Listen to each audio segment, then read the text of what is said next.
আবু হুরায়রা রাদিয়াল্লাহু তাআলা আনহু হতে বর্ণিত, তিনি বলেন, নবী সাল্লাল্লাহু আলাইহি ওয়াসাল্লাম বলেছেন, 7 ধরনের মানুষকে আল্লাহ তাআলা সেদিন তার ছায়ার নিচে আশ্রয় দিবেন, যেদিন আল্লাহর ছায়া ছাড়া আর কারো ছায়া থাকবে না। কিয়ামতের দিন সীমাহীন কঠিন অবস্থার মধ্যেও যারা আল্লাহর আরশের ছায়াপ্রাপ্ত হবেন তারা কতই না ভাগ্যবান। আজ আমরা জানব কিভাবে আমরাও এই সৌভাগ্যবানদের কাতারে থাকতে পারি।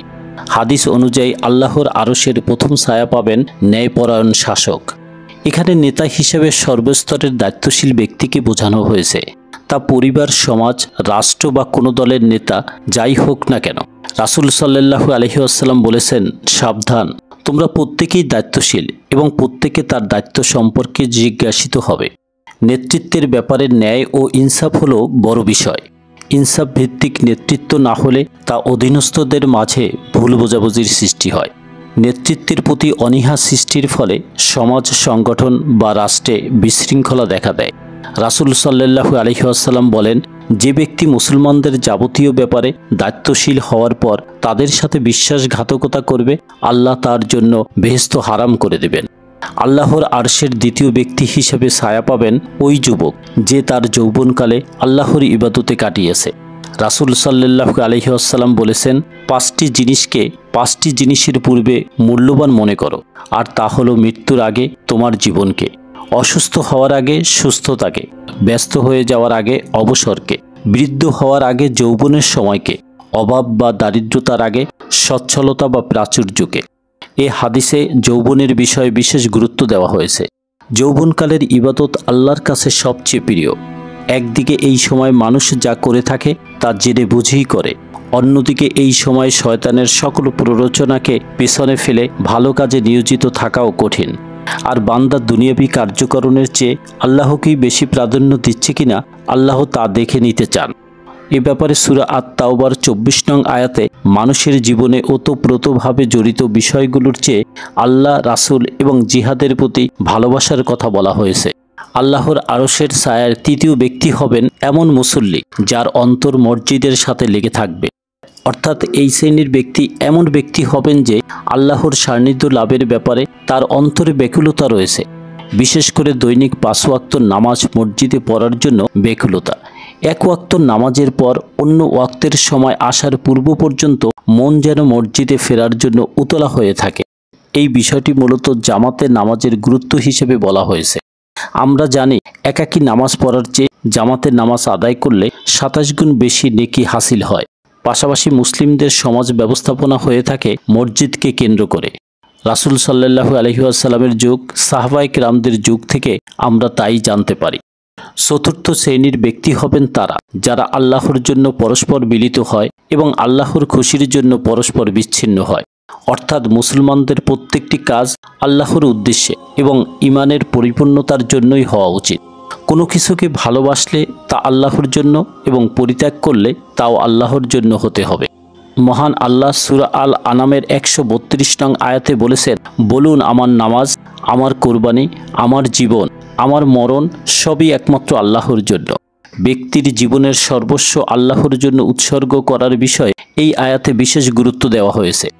আবু উমামা রাদিয়াল্লাহু তাআলা আনহা থেকে বর্ণিত, রাসূল সাল্লাল্লাহু আলাইহি ওয়াসাল্লাম বলেছেন, যে ব্যক্তির কাউকে ভালোবাসা, ঘৃণা করা, দান করা এবং দান না করা নিছক আল্লাহর সন্তুষ্টি বিধানের জন্যই হয়ে থাকে, সে ব্যক্তি পূর্ণ ঈমানদার, আর তারাই পাবে আল্লাহর আরশের নিচে স্থান। এরপর রয়েছেন এমন ব্যক্তি আল্লাহর ভয়ে যে ব্যক্তির চোখ দিয়ে অশ্রু পড়ে।